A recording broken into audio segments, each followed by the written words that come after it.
Right now, the proposed 190-mile-long transmission line is receiving backlash. What your neighbors are saying. And weather today, that's even better than it was yesterday. I'll let you know how long those sunny skies stick around. Plus, Project Hero riders cross the finish line on a journey toward healing.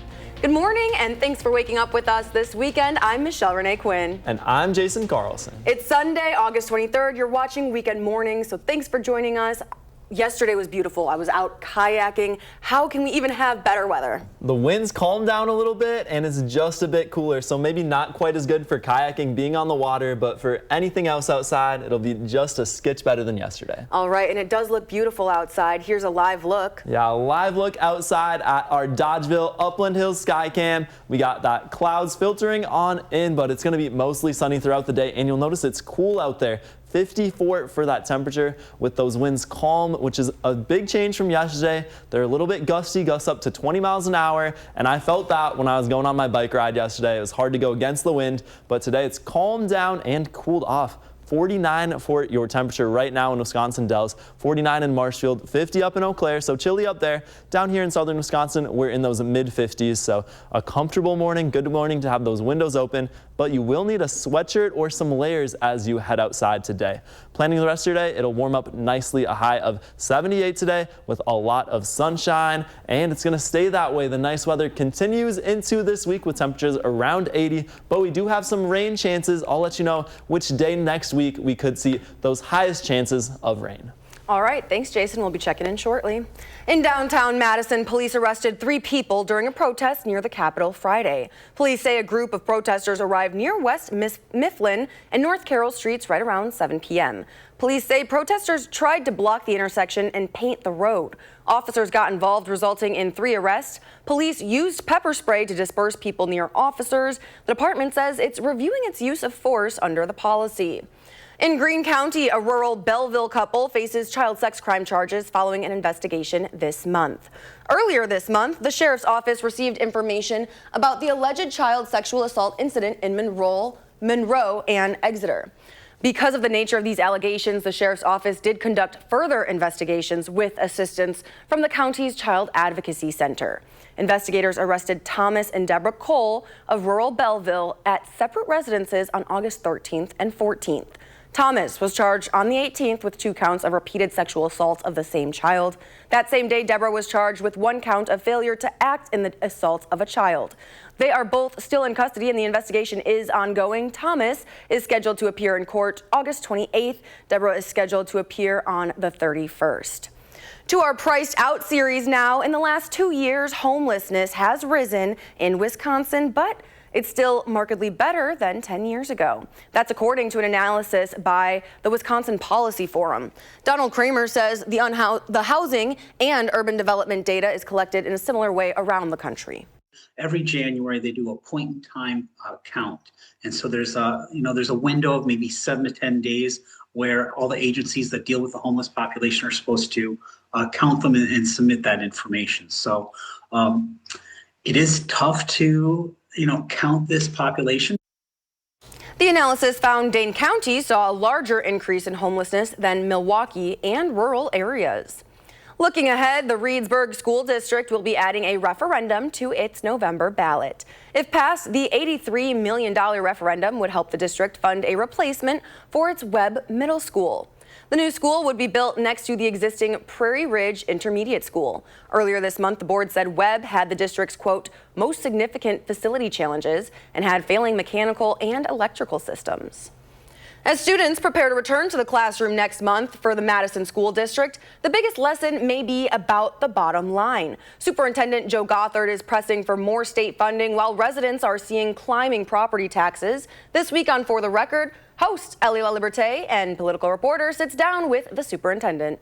Costs are going up, property value is going up, and also the state is reducing the amount of general state aid that we get. So it's the perfect storm. So a lot of what we've talked about today, you would need support from the state legislature to see any kind of relief from the state.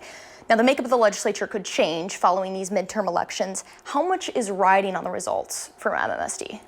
I think it does, to me, yes, obviously the makeup could change. Regardless, we are going to put forth a platform of how we would like to engage with our local and state officials to get support for public education. At 10:30 on For the Record with host Ellie La Liberté. Now to continuing coverage on a controversial 190-mile-long transmission line project. Lawmakers are weighing in on how to regulate the project. Democrats in the state legislature are proposing rules requiring projects to follow existing infrastructure like highways and railroad crossings or place lines underground at the legislation. But the legislation came too late to pass.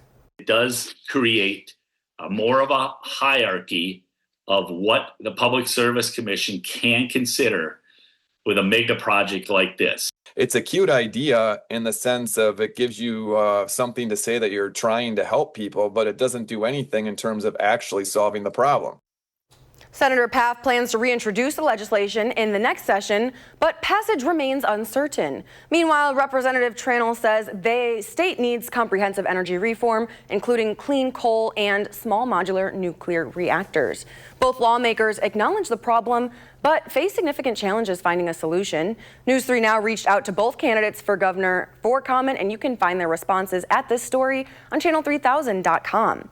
Meanwhile, people across southwestern Wisconsin are organizing against the proposed 190-mile, 765-kilovolt transmission line, and the company behind the project is asking residents who could be impacted for their feedback. They need that by September 7th. Our Maggie Degnan spoke with two women whose homes are on the proposed route, both telling her that's not enough time. This will disappear.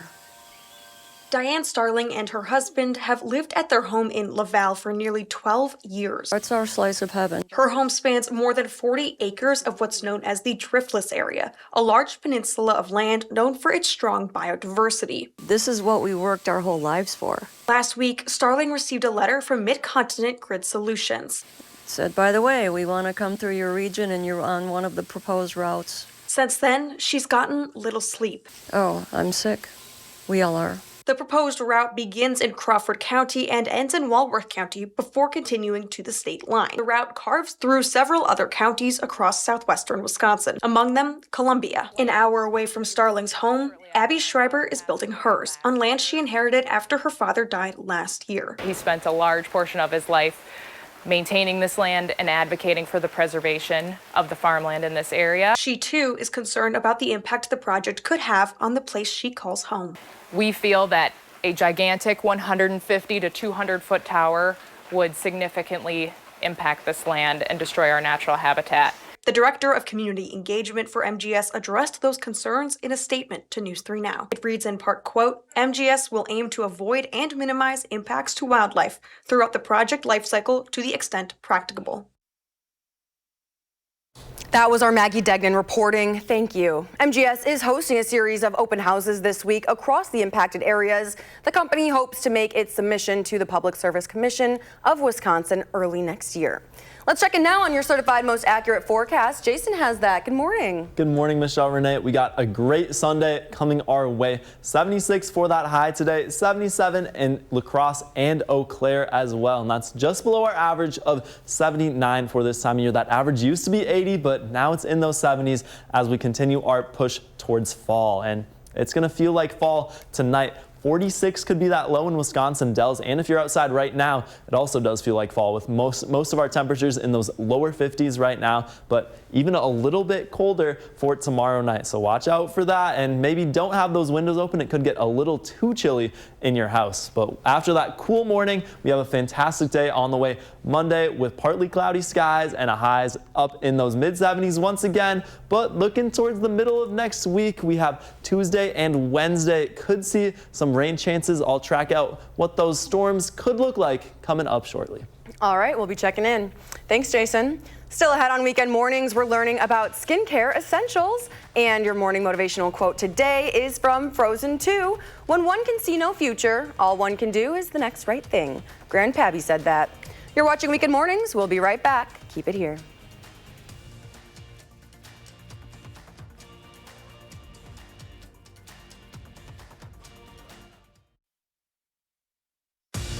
You're watching Weekend Mornings.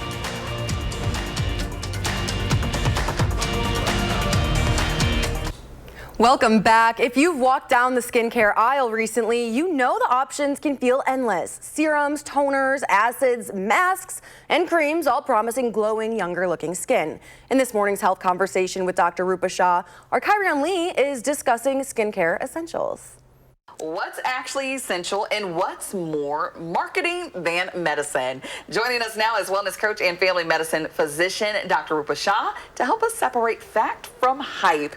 Dr. Shah, thanks for joining me. Thanks for having me. And so let's start with the basics. If someone wants healthy skin without a complicated routine, what are the must-haves?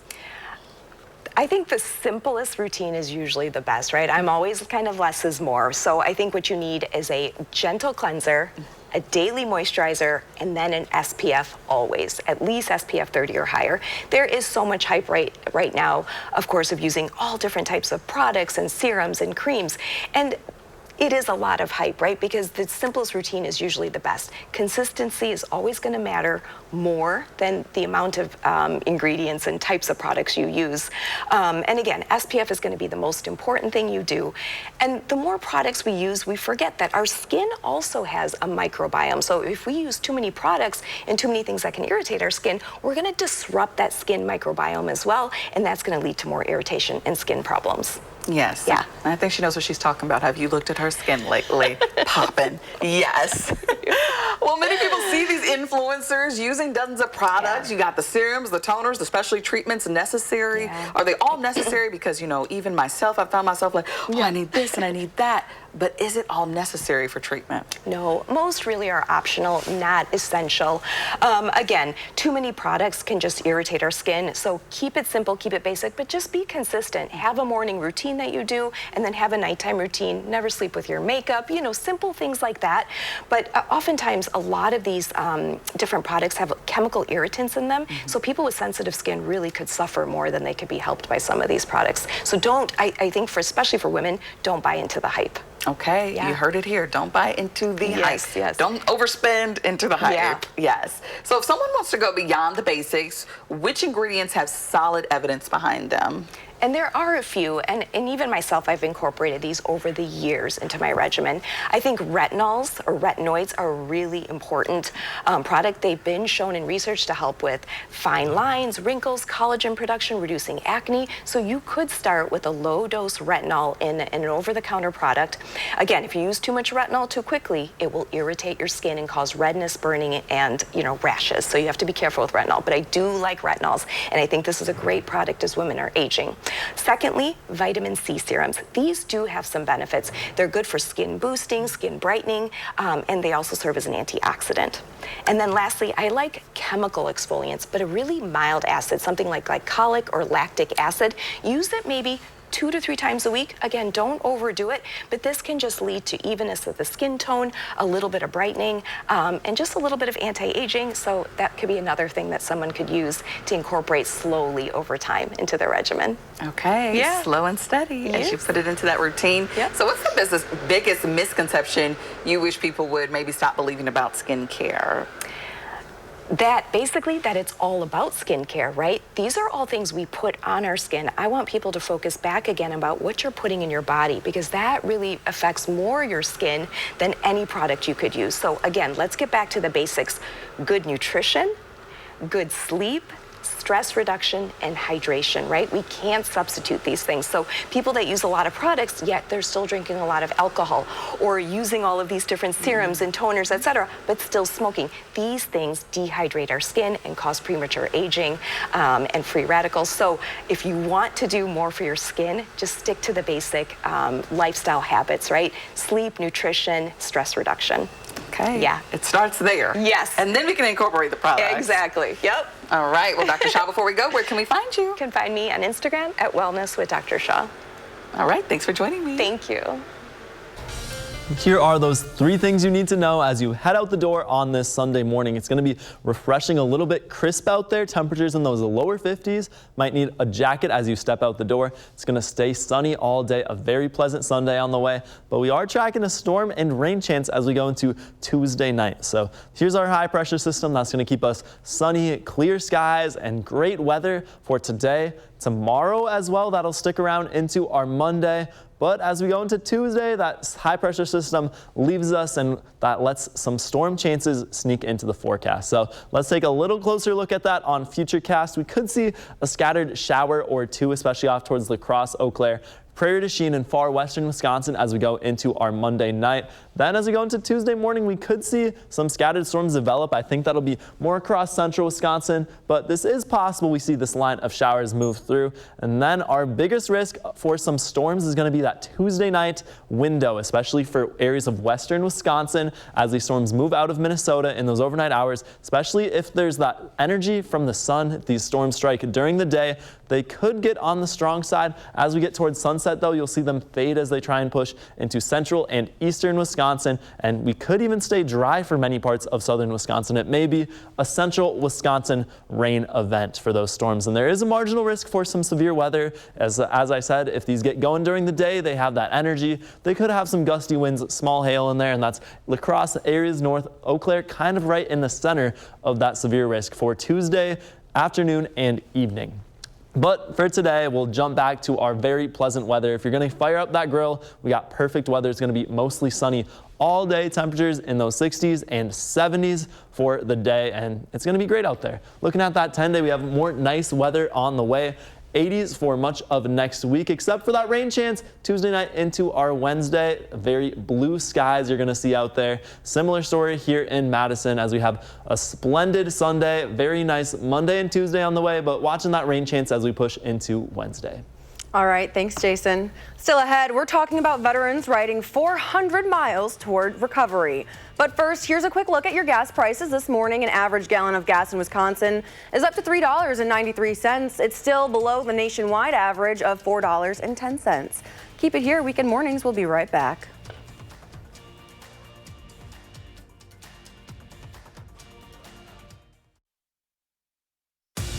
You're watching Weekend Mornings. Welcome back. Dozens of wounded veterans and first responders rolled into Madison this weekend after a week-long bicycle journey from St. Paul. Now, the ride is part of Project Hero's Great Lakes Challenge, and for many riders, it's about much more than cycling. Our Maren Rosen was there on Capitol Square, where the riders were welcomed home. For these riders here today, it wasn't just the end of their 500-mile journey. It is a part of their road to recovery. Jen Goodbody served in the Army from 1997 to 2005. Now she's using a bicycle to help her move forward. Got out of the military. I had a really hard time adjusting. So I found this organization, and it really allowed me to be with other people that were going through similar things. Goodbody says after leaving the service, she isolated herself from her family and from life, but cycling gave her a way back. Being able to ride put me really in the present, and I didn't have to think about anything else, and I could be here and now. Goodbody is one of dozens of veterans and first responders who spent the last 6 days riding more than 400 miles from St. Paul to Madison. The ride is a part of Project Hero, a program designed to help people living with PTSD, traumatic brain injuries, and other service-related injuries. Who doesn't want to thank our veterans, first of all, and our first responders? That's really what is so special, is just seeing everybody rally behind all of these veterans and first responders who truly are our heroes. Jen says the real power isn't just in the miles, it's in the people riding beside her. Riding all of these miles together, we all joke with each other, and being military, that's kind of, that camaraderie comes back really quickly, even these many years after. Walls tend to break down. It allows a chance for us to really bond with each other. Some of them never got a welcome home, and so this is their welcome home in some way, shape, or form. Reporting in Madison, Maren Rosen, News 3 Now. Maren, thank you. Now, today and yesterday even, both beautiful weekend days for a bike ride, right, Jason? Yeah, I biked down to the farmer's market yesterday, and let me tell you, all those folks are way tougher than me. I was struggling on the ride home, and it's only like 12 miles for me. So okay. Respect to all of them for going 400 all the way from St. Paul, my hometown, out to Madison. Absolutely. Yeah. You gotta respect that. Now, can you imagine biking all the way? No, not for this shift. I'll leave that to them because they're a lot Absolutely. stronger, a lot tougher. But if you're going out today, we still have that very nice weather sticking around. Temperatures in those mid-70s today, a little bit cooler than yesterday, but it's going to be just as sunny as we saw yesterday. And this is going to be the coolest of the next few days as we have a little bit of a midweek warm-up coming our way for Tuesday and Wednesday. Temperatures up in those 80s, and that's going to continue. That summer is going to try and stick around into the start of our September, but that's not exactly good news as it's going to be dry the next few days. And we're still battling that drought. So we do have some rain chances in the forecast. All the latest on those coming up shortly. Still ahead on Weekend Mornings, we bring you the flock camera update, plus the latest on our green and gold Packers. And email me a song. That's to Mr. Quinn at WISC-TV.com with the subject line playlist pick. And tune in on Weekend Mornings to hear your song. We'll be right back after the break.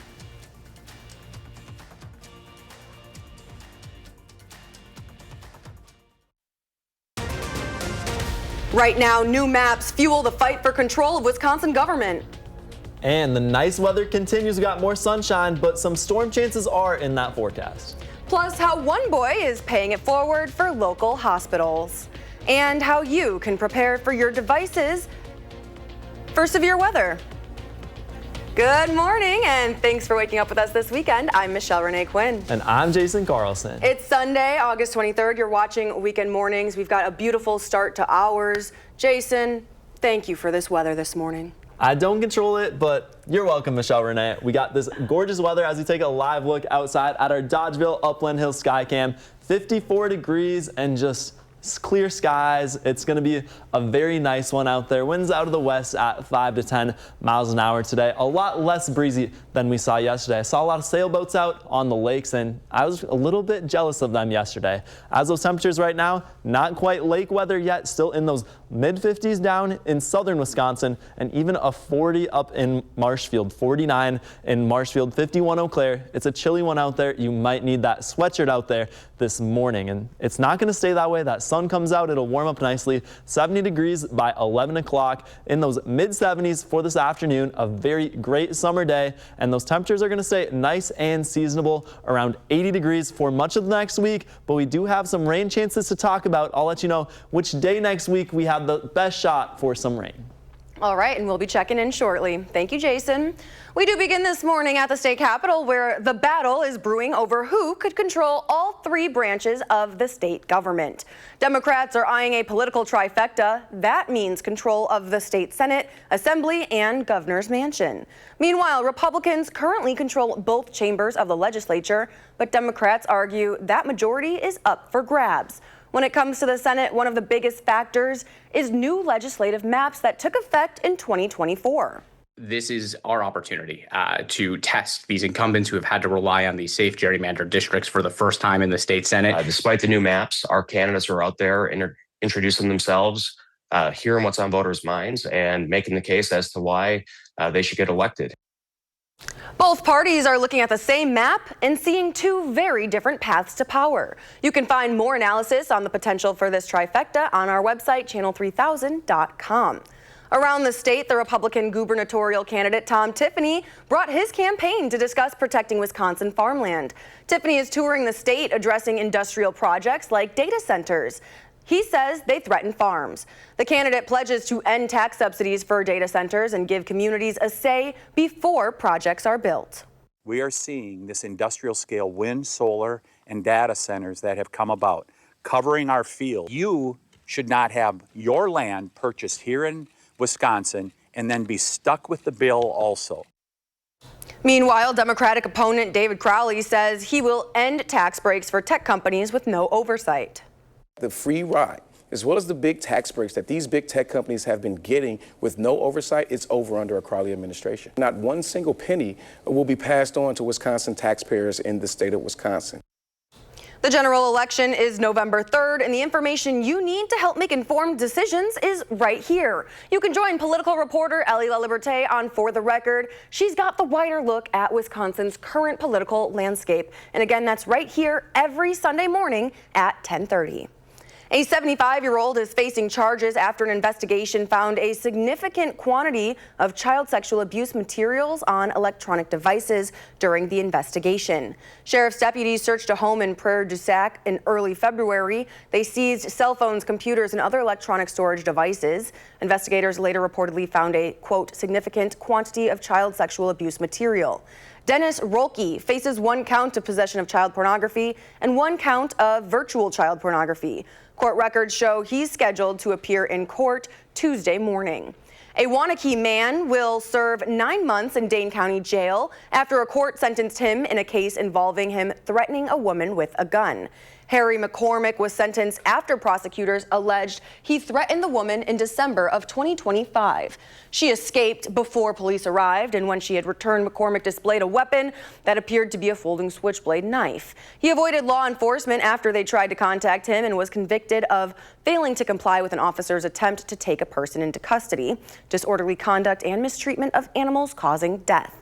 McCormick was also granted Huber work release privileges scheduled to begin on September 9th. In continuing coverage of the flock camera debate, Fitchburg officials have removed all of the controversial cameras over concerns about who can access vehicle data. Now, the city is testing alternative technology that would give local law enforcement control of the data it collects. Police Chief Andrew McCarthy says the system must balance privacy with public safety. There's no doubt that the technology is a very valuable tool for us to do our jobs, for what the community expects of us. But there are some valid questions as to how that data is being treated. What we're doing now is looking for other vendors that provide the same or very similar technology that we can vet is safeguarded. The testing phase will last 6 months before the department makes a final decision. Verona is also among the communities that recently removed flock cameras. This all comes as a former Kenosha County deputy faces 2 felony counts of misconduct in public office for allegedly misusing a flock camera system. Prosecutors say Frank McGrath searched for his then-girlfriend's license plate 16 to 17 times on September 30th. That was while off duty. And the woman is also a Kenosha County deputy. Investigators found McGrath also searched her body camera and squad car locations. In internal documents, he initially claimed he was testing new flock features before later admitting the couple were having problems and he thought she might be with another man. We do treat everyone equally. If you're if there's probable cause that a crime has committed, then we will then take it seriously and we will review it and we'll determine whether or not to file charges. McGrath resigned from the department in December. His first court appearance is September 17th. The sheriff's office says it's added more safeguards to the flock system following the incident, and he is the 3rd officer in southeastern Wisconsin to face charges for misusing the license plate reader database. In more local news, a 9-year-old boy is turning his own experience with hospital care into a way to help others. Remy is the local winner of Riley Construction's Good Stand project, and he's selling lemonade for a cause close to his heart. Remy spent much of his life in and out of the hospital, dealing with several medical challenges. But he says Child Life Services made those scary visits a little easier, and now he wants to pay it forward. It's the only way that we know, it's just massively important to us to be able to pay it forward to the next family that's going to need it. The money raised will go to UW Health American Family Children's Hospital and Meritor's Child and Adolescent Psychiatry Behavioral Health Unit. It was a lot, but we made it work. It's all for a good reason. Remy and his family made the lemonade from scratch, squeezing more than 130 lemons. Remy says he wants the money to buy art supplies and sensory materials for kids getting care at the hospitals so that he can give them some of the same comforts that helped him through his own journey. Now, that lemonade stand will be open today from noon to 3. You can get your lemonade from Remy in DeForest. The address is on your screen now. That's 504 Riverside Drive. And Remy's family is matching the first $2,500 raised. Now, it's definitely a wonderful day to get that glass of lemonade. Jason Carlson continues tell you more on your temperatures. Yeah, especially that fresh squeezed lemonade. You really got to respect them for going through all that work and not just going with the store-bought stuff and some ice. So huge respect to Remy. Hope you visit his stand today, as we'll have great weather for it. It'll be sunny, temperatures in those mid-70s today, a little bit below average, so you might not need that lemonade, but it'll still be very refreshing today. A little bit warmer, La Crosse 78 and Eau Claire 77 for that high today. And it's going to be a chilly one as we go into those overnight hours. If you've been outside, it's going to be a similar story tonight, as we could see more 40s, especially in the northern parts of our viewing area off towards Marshfield, Eau Claire, in those 40s tomorrow night. But it'll warm up nicely as we go throughout Monday with partly cloudy skies heading our way. But we are tracking some rain chances as we go into the middle of next week. I'll have the timing and what those storms could look like coming up in my full forecast. Thanks, Jason. And up next, we are talking about consumer news, making sure your tech is ready to get through severe weather. And here's your look outside. Jason will return after that with your full forecast. Keep it here.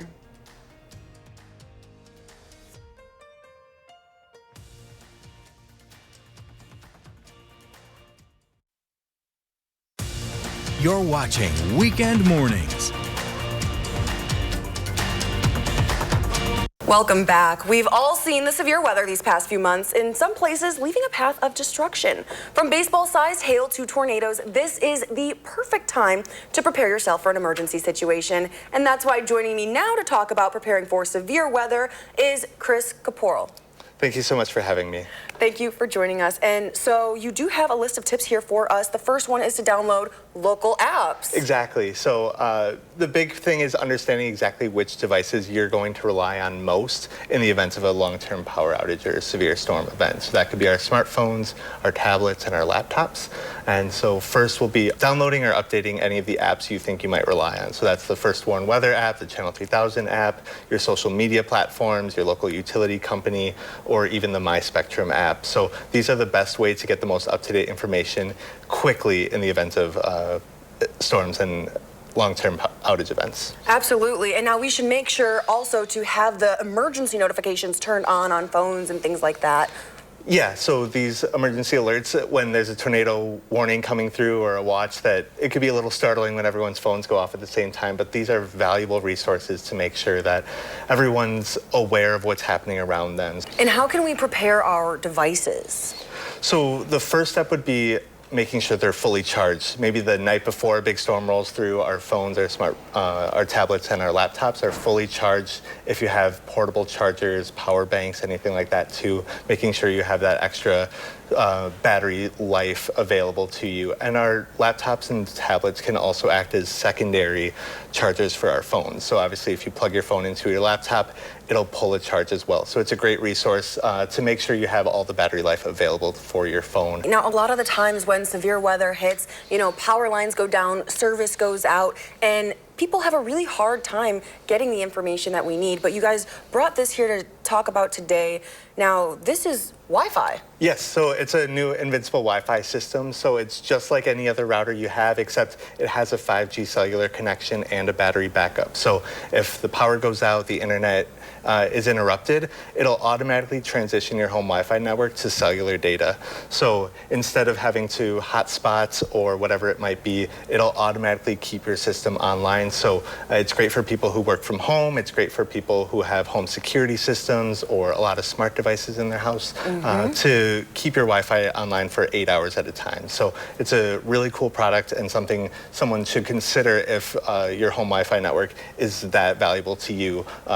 It's an upgrade option available to Spectrum customers. Absolutely, and this sounds like the perfect ideal thing to have during severe weather, because obviously if the power goes out, you cannot watch your First Warn Weather team, but you can stream it with the Wi-Fi. Exactly, yeah. So it makes it easier to use your phones, your tablets, and other devices to make sure you can get the most up-to-date information at all times. Anyone interested in preparing for storms or getting ready can visit spectrum.com/stormcenter, and we have additional resources and tips there, including our Wi-Fi access points. So in the event of outages, we will turn on public access points for anyone to access Wi-Fi. So you can go to those locations, get free Wi-Fi, and make sure you're connected and get all the information you need. All right, well, thank you so much for joining me this morning. Thank you for having me. And now to your weather. And if you feel like there's been a lot of severe weather this year, You're absolutely right. We've seen 48 tornadoes so far this year, and that's been mainly focused across our region of the state. La Crosse, Eau Claire, you've seen your pocket, and there's been a lot across the southern tier of the state. So we'll look at average. That's usually around 24 for the entire year, and we're already well over that. And all time, 2026 is racking up to be a significant tornado year. We're second place for tornadoes in a year, only behind 2005, where we saw 62 tornadoes. So a very prolific severe weather season we're seeing here in southern Wisconsin. So make sure you take those tips, download the WISC weather app so you can keep that with you whenever there is severe weather. Sticking to better weather, we have great weather today. It's refreshing out there this morning, temperatures in those 50s. It'll be sunny for the rest of the day, but we are tracking a rain chance as we go late into Tuesday. Here's that high pressure system that's going to be bringing us sunny skies, comfortable temperatures today, tomorrow as well, and for the start of Tuesday. But as we go into Tuesday night, we see those rain chances moving on in, and there could be some storms mixed in with that rain, especially off towards La Crosse and especially Eau Claire. You guys are in that isolated risk for severe weather on Tuesday, so make sure you track the forecast as we get closer. Make sure these storms don't get too strong, so pay attention to that as we go into Tuesday afternoon into those evening hours. Taking a look at your 10-day, though, we got a lot of sun in the forecast other than that storm chance for Tuesday night. Temperatures in those 80s and a lot of sunshine and a comfortable low 52 tonight. Here in Madison, a similar story. 3 beautiful days, a lot of sun, but Tuesday night into Wednesday, we have that rain chance here, and then it gets nice for the end of next week with 81 on Thursday and 80 for Friday. All right, thanks, Jason. Still ahead on your weekend morning sports, we hear from senior Packers writer Jason Wilde about our green and gold. And as always, if you have a little kid turning 3 soon, let us know. We'd love to share their picture and wish them a happy birthday on TV. We're back with sports after the break.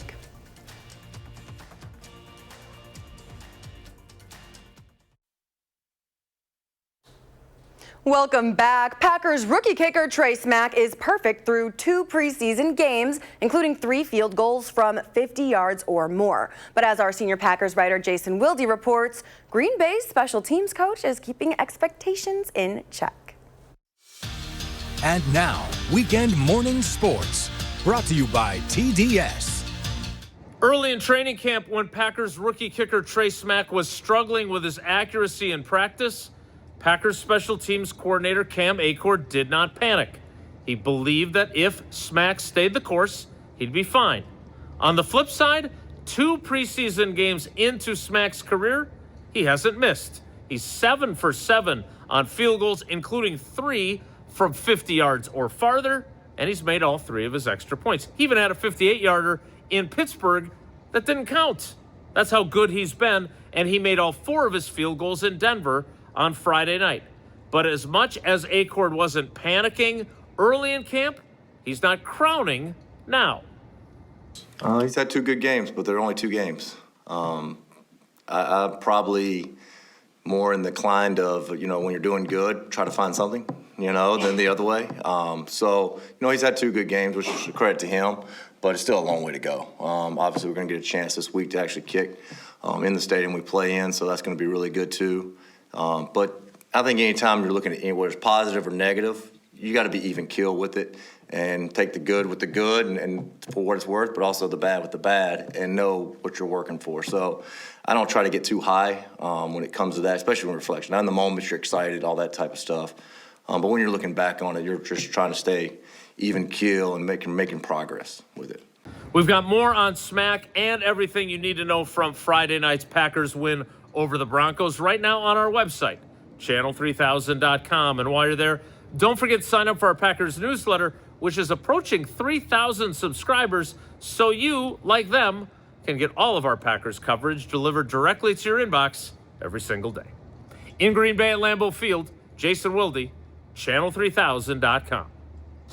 And it's starting to feel a little bit more like football season out there. Temperatures in those 50s today, and it'll be even cooler tomorrow morning, some 40s out there for your Monday morning. But I want to walk you through what our shower and storm chances may look like as we go into Monday. So La Crosse, Eau Claire, you guys could see a stray shower, especially across the border in Minnesota, but that'll try and make their way into far western areas of Wisconsin. We could see a morning shower on Tuesday. Not very confident in what this model's putting out. Maybe that'll stick up towards central Wisconsin. Then as we go towards Tuesday night, that's when we could see some stronger storms develop across western Wisconsin and Minnesota, move across the border. But as we go into those overnight hours, once the sun's gone, they won't have too much energy to sustain themselves and will likely fade as they try and push into areas of Wisconsin. So that's what we're watching for the storms. But today we're watching the grill because it's going to be gorgeous out there, 76 and sunshine. Temperature staying in those 70s for much of the day. So anytime you want to get the grill out today will be fantastic. I definitely would love to have some grilled chicken. Thanks, Jason. Now I'm hungry. Now to a quick travel alert this morning. Crews in Middleton are expected to shut down parts of High Road for utility work this week. Now the closure begins tomorrow and runs all week long until Monday, September 7th. The road will be reopened on the weekends and in the late evening hours, but it'll be closed from Greenbrier Road to Bellefontaine Boulevard. A detour is expected to be posted while the road is shut down. And still ahead, we share your playlist pick and some morning motivation. But first, here's what you can expect later on For the Record. This week on For the Record, as the candidates hit the campaign trail in the race for governor, we sit down with Milwaukee County Executive David Crowley. And later, what does the fight for control of the state legislature look like? Well, for the first time since 2010, one political party could realistically win a trifecta. And then later, as students prepare to return to the classroom, for Madison schools, the biggest lesson might be about the bottom line. We sit down with Madison Metropolitan School District Superintendent Joe Gothard. That's coming up at 10:30 on For the Record. You're watching Weekend Mornings. That is how it would begin. For summer is for falling in love. You're listening to Summer is for Falling in Love by Sarah Kang, and it's fitting as we're coming to an end of the season. So be sure to share your songs with me. Just email me. And now here's a final look at your 10-day. We got very nice weather coming your way for this Sunday. We got sunny skies and 76 degrees. That nice weather continues into Monday and the start of Tuesday as well, but going Tuesday night into Wednesday, we have the shot at some showers and storms coming our way.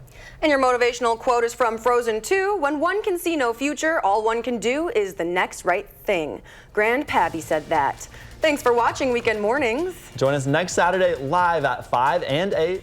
And coming up next is CBS Sunday Morning, followed by Face the Nation and For the Record with political reporter Eliel Liberté.